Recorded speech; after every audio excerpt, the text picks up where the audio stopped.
Today I would like to present about oil palm varieties.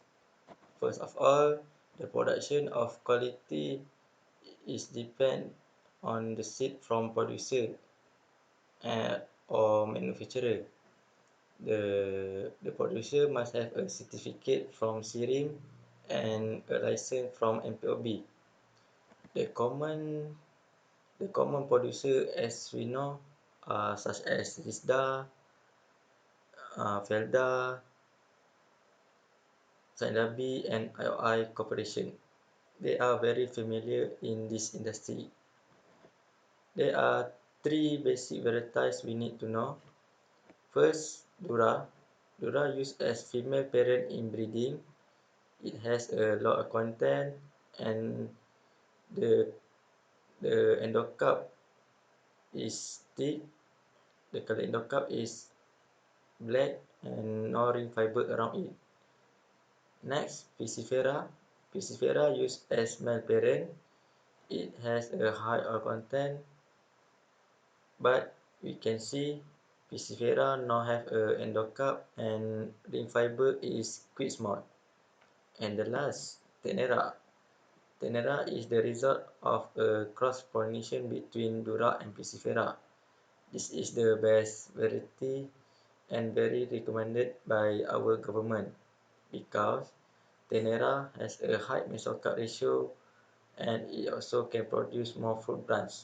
You can see the mesocarp is thick but the endocarp is thin. The reason why we need to know this because this is one of the factor to get a high FFB, fresh fruit branches. Assalamualaikum warahmatullahi wabarakatuh. Now I will move to the planting distance and planting system use. On flat to undilated terrain, planting point should be in an equilateral triangular planting to provide the best distance for all palm planting with the objective to orient the rows of trees to obtain maximum sunlight. Palms are planted in an equilateral triangular pattern so that all palms are equidistant from other around them.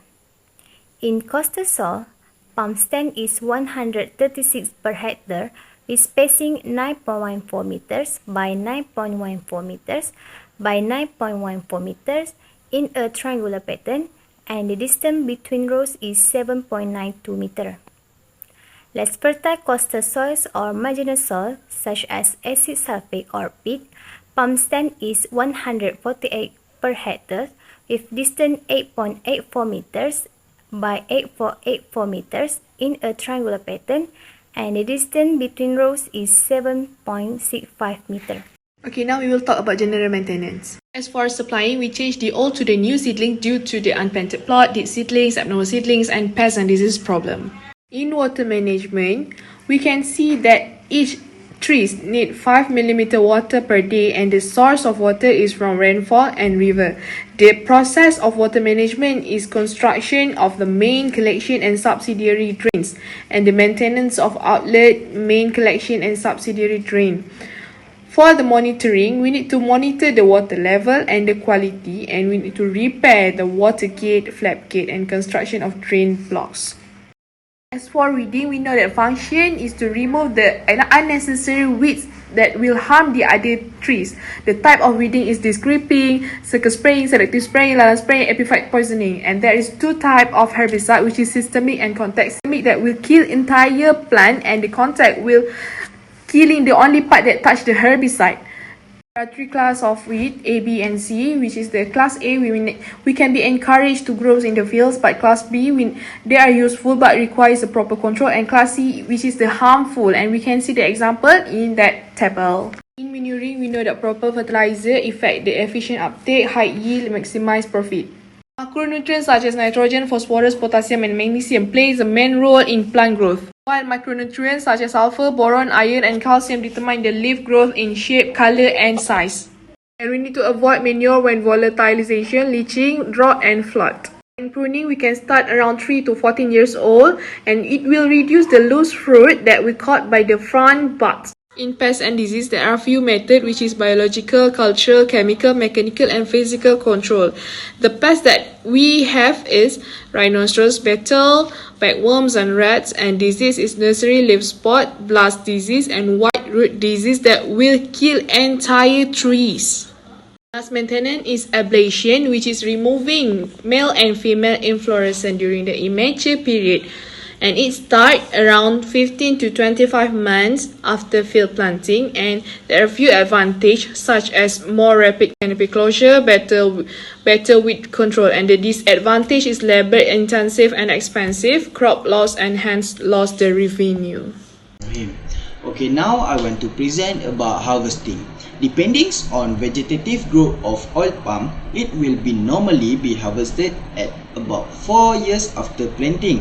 Each tree will continue to produce fresh fruit bunch for up to 30 years. It also can growing to 40 meters tall. So here, FFB grows in dense bunch between 10 to 25 kg.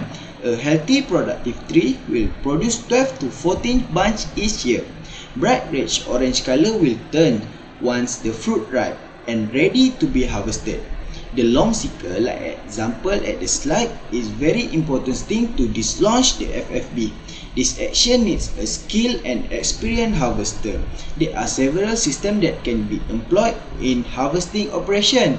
For example, is C1R1, 1 cutter 1 carrier, C1R2, 1 cutter 2 carrier, and buffalo assisted infill collection.